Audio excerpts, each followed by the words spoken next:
ભરૂચ ખાતે શ્રી પટેલ પ્રગતિ મંડળ ભરૂચ એકમનો સ્નેહ મિલન સમારંભ રાજપૂત છાત્રાલય ખાતે યોજવામાં આવ્યો હતો। સંસ્થાના પ્રમુખ તેજસ પટેલે આવકાર પ્રવચનમાં જણાવ્યું કે પાટીદાર આગેવાન સમાજના હોવાનું આપણા સૌ માટે ગૌરવની વાત છે। પાટીદાર સમાજને દેશ અને દુનિયા માટે ઘણું યોગદાન આપ્યું છે।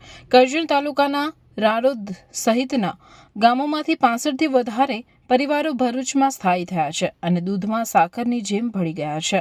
સંગઠિત અને એકતા કોઈપણ સમાજને સફળતા તરફ દોરી જતી હોય છે। આ અવસરે સમાજના મોભીઓએ જ્ઞાતિજનોને માર્ગદર્શિત કર્યા હતા। પાટીદાર સમાજે માત્ર તેજસ્વી તારલાઓ જ નહીં પણ તમામ બાળકોને ભેટ આપી પ્રોત્સાહિત કર્યા હતા। એક નવતર અભિગમના ભાગરૂપે જ્ઞાતિજનોને ચકલીના માળાની પણ ભેટ આપવામાં આવી હતી। આ પ્રસંગે સુરત, વડોદરા અને કરજણ એકમના પ્રમુખો, સમાજના હોદ્દેદારો, કારોબારી કમિટી મેમ્બર સહિત પરિવારજનો ઉપસ્થિત રહ્યા હતા।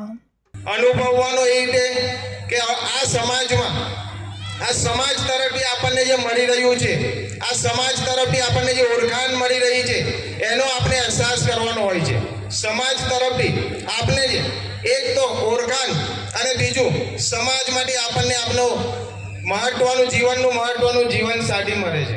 એટલે આ સમાજમાં આપણે કાયમ ઋણી છે અને આ સમાજ માટે આપણે શું કરીએ છીએ એ કાયમ જોવાનું હોય છે।